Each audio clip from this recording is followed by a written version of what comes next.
Folks, welcome to Everything Pro Wrestling. Everything Pro Wrestling is a show by the fans, for the fans.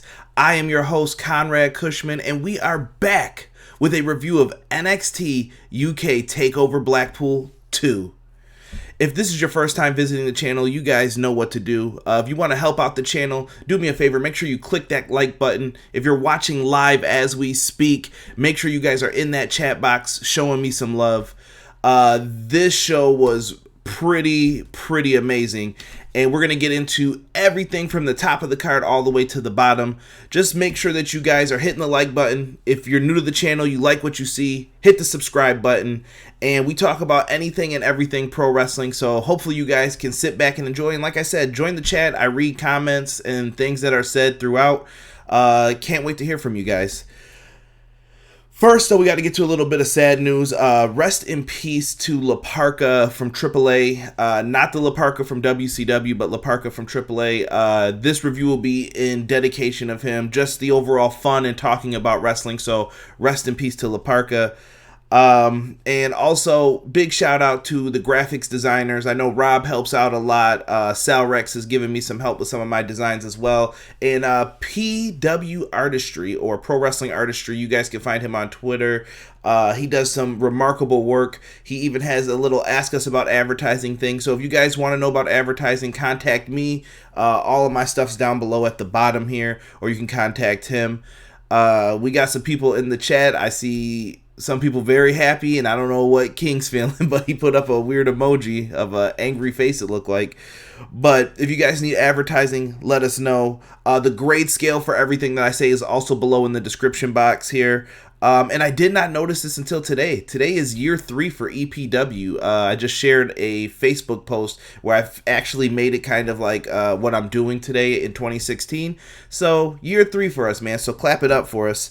Hopefully we got some more things to go. And I know I had the idea a little bit before this, so that's fine though.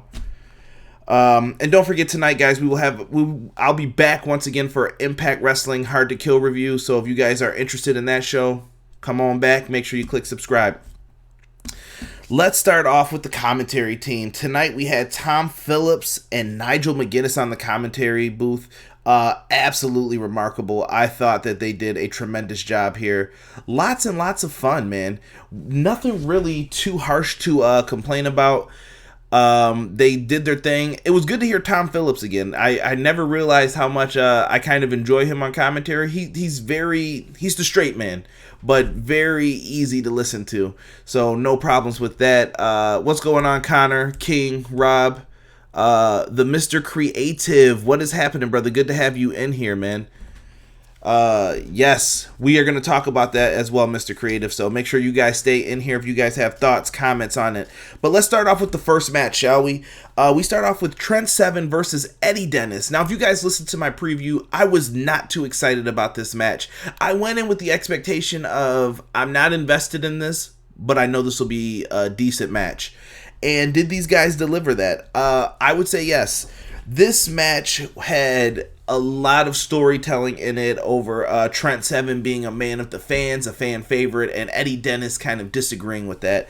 Trent Seven comes out in his Daniel Bryan-esque gear with the burgundy tights. He does his thing, and a lot of fans are very impressed by him. I can't believe how over him rolling into the ring with the towel, like wrapped around his neck is. Fans go crazy for it. He throws the towel on the top rope. The usual entrance. Nothing but goodness, man. Then we have Eddie Dennis. He comes out. He's wearing a new mask, kind of like a dragon mask. I don't think I've ever seen him wear it. Maybe he did in his Last Man Standing match. Maybe he only wears it for big shows, but he had like a dragon mask on. I thought that was very different. But Eddie Dennis has been someone who I've been finding it very difficult to care about. I know that he's kind of like a big stakesman, and everyone gives him a lot of credit for the UK wrestling scene. So good to see him get his shine here, but I want to know more about him as a character on NXT UK and what he's going to do in the ring. So in this match, we saw Trent Seven bust out an Emerald Fusion for a near fall. Really good. Haven't seen that in quite some time, so I thought that was really dope. In this match, we saw a really cool spot where Eddie Dennis is trying to remove the turnbuckle padding. He's trying to, but he doesn't really get it done. Wink face. But he does. He leaves it there just enough so when they're climbing up the top rope that the turnbuckle pad falls off. I don't know if that was done by design, but if not, very cool of them to do that. And I really thought it was good. Mr. Floodwater was there live. That's pretty dope, man. Tell me some of your favorite parts, Flood. Let me know here. So the turnbuckle pad falls off, and I thought that was a nice little touch. And Trent Seven ends up going for a lariat. As usual, Trent Seven crashes into the turnbuckle pad that is exposed, nailing his head down. He doesn't do too much after this. He's kind of dead weight at this point. We see a Razor's Edge attempt by Eddie Dennis. He goes for the Razor's Edge. The referee is stopping him because he wants to throw him into the corner, similar to a buckle bomb. He wants to throw him into the exposed corner. The ref says, no, we can't allow that. He tosses him to the floor onto someone who obviously was a plan out there, but he landed on his back. It looked brutal, and I thought that was a very good spot, whoever produced this match. Well done.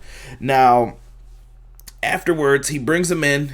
Trent Seven kicks out. It's a near fall, and we're wondering what's going to happen next, but Eddie Dennis just picks him up, hits the neck stomp driver. You know, like neck stop, but it's his neck stomp driver.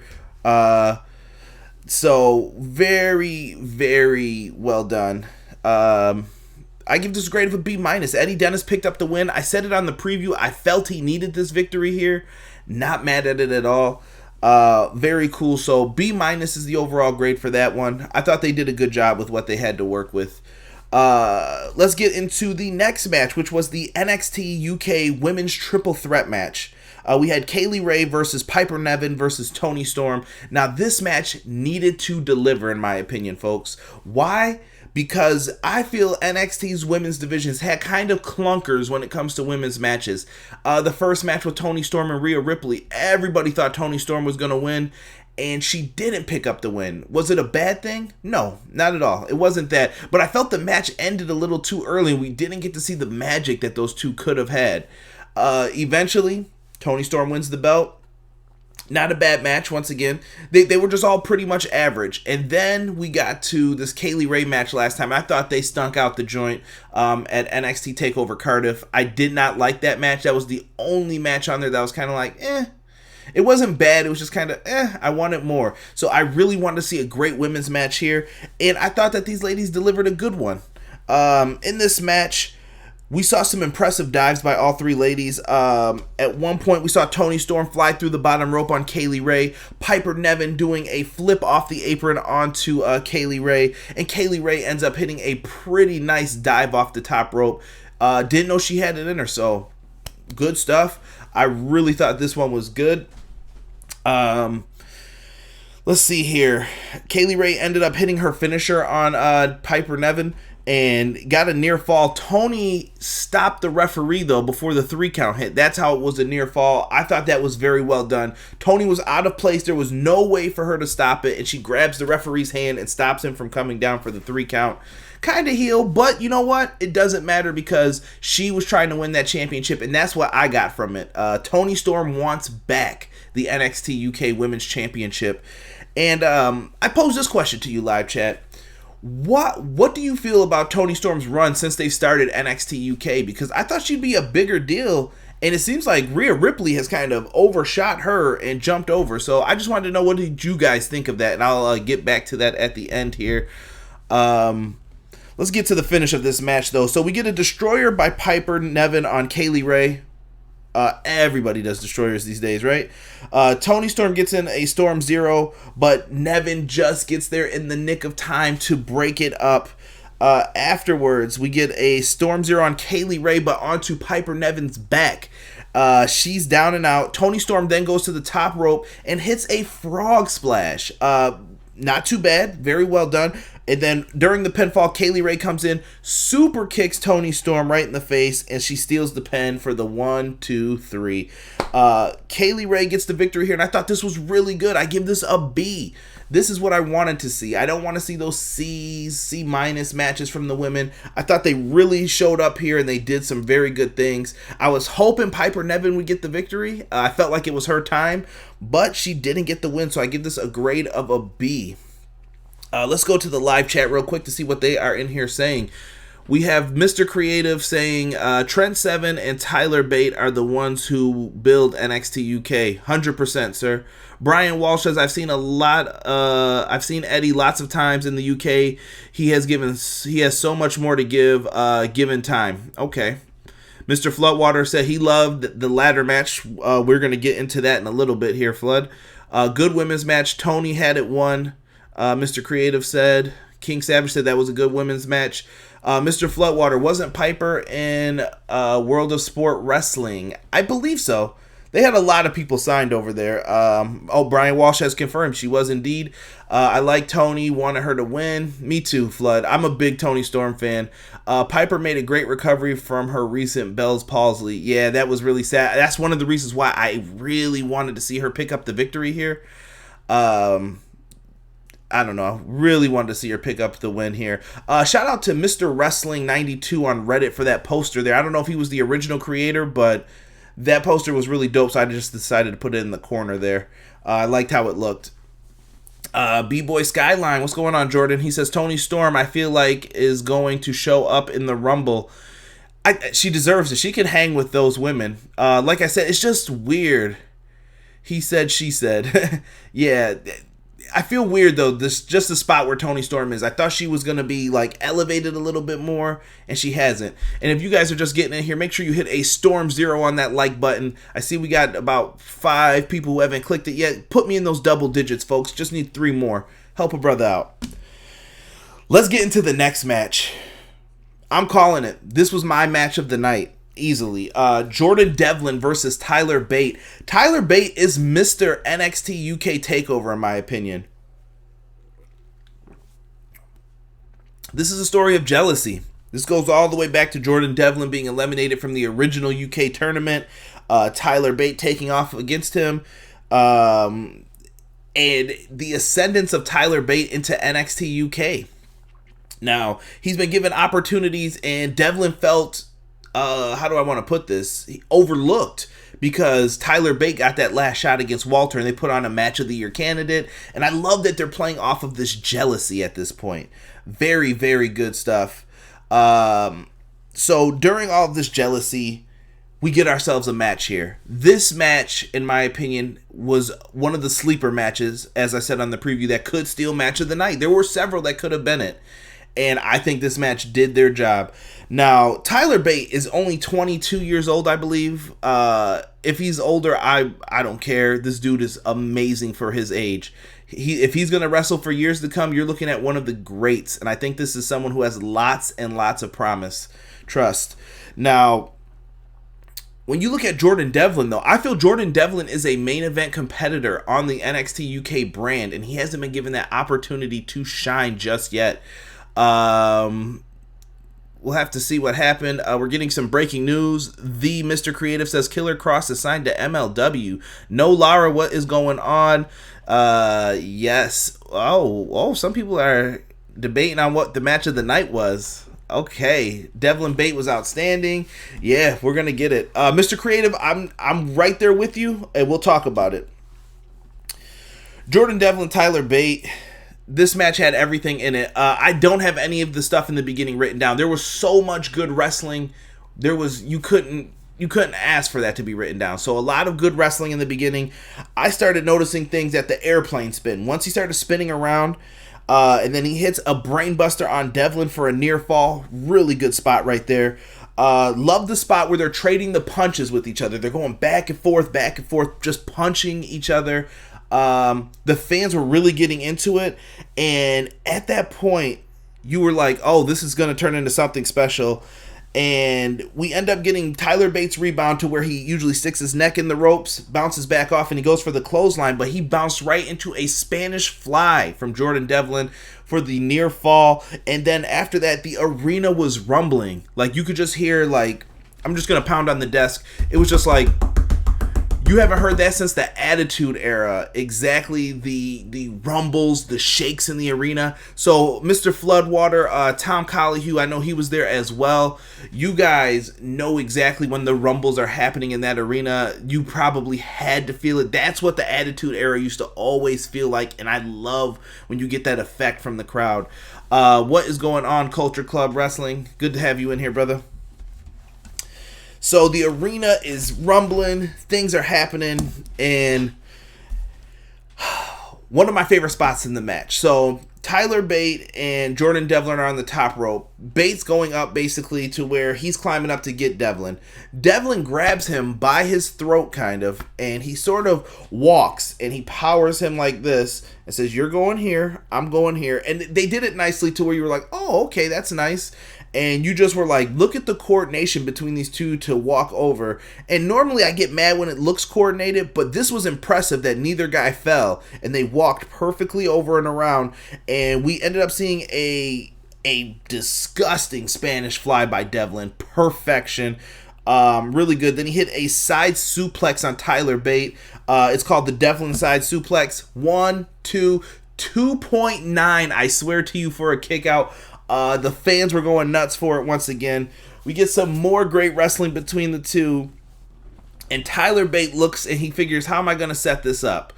He goes to the outside looking like he wants to springboard in. Does he? Yeah. He does a reverse springboard into a tornado DDT. Beautiful. Devlin sells it perfectly. And then he goes for the Tyler Driver 97. And after that, there's a near fall, another kick out, and he goes to the top rope for a twisting corkscrew, similar to the one that AJ Styles used to do called the spiral tap for the 1, 2, 3. Tyler Bate gets the victory here. Only thing I didn't like is that we just saw a match where they hit a spectacular move, they kick out, and then you hit another finish, and then they get the win. We just saw that.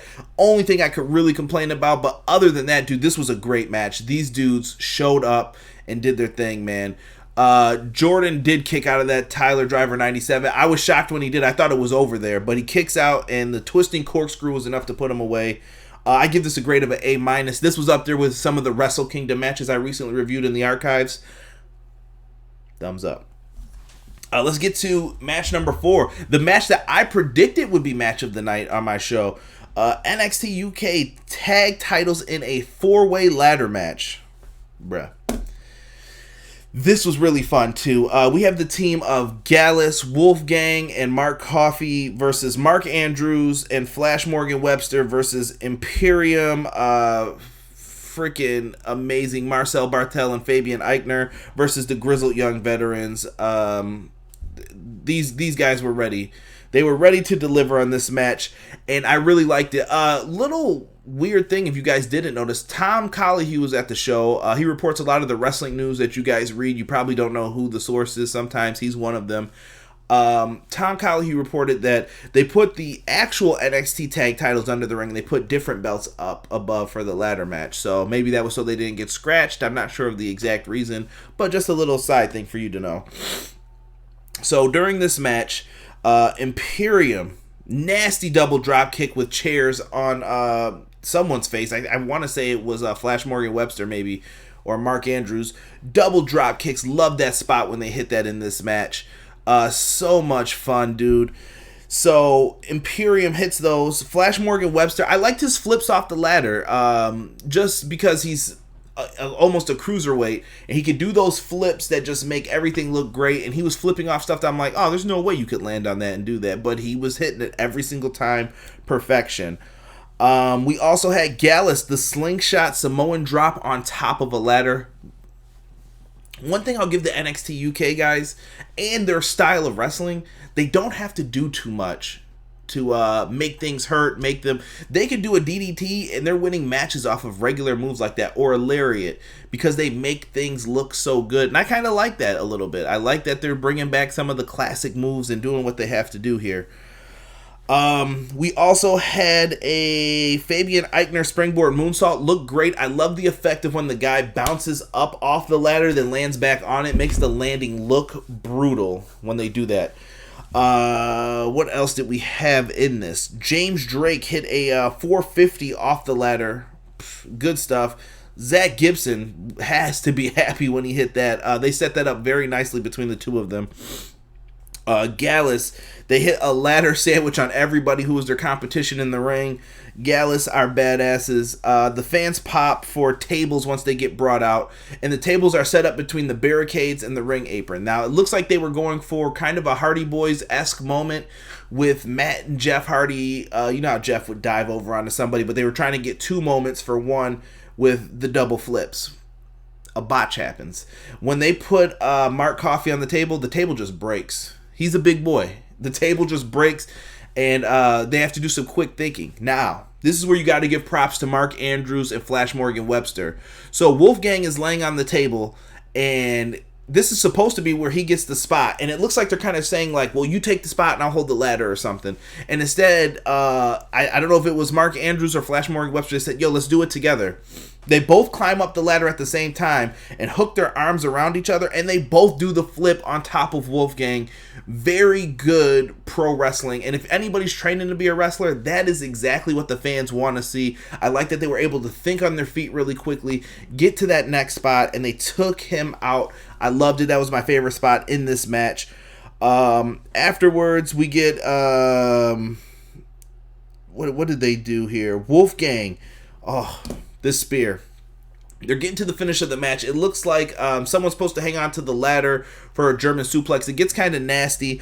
Wolfgang ends up spearing Marcel through a ladder. Like, this thing snapped in half. Wolfgang is a beast. I don't know how many times Rob has to tell you guys, but dude, great, man. Yeah, Rob, I do remember how good that heat was that Marcel played off of. Flood said epic spot.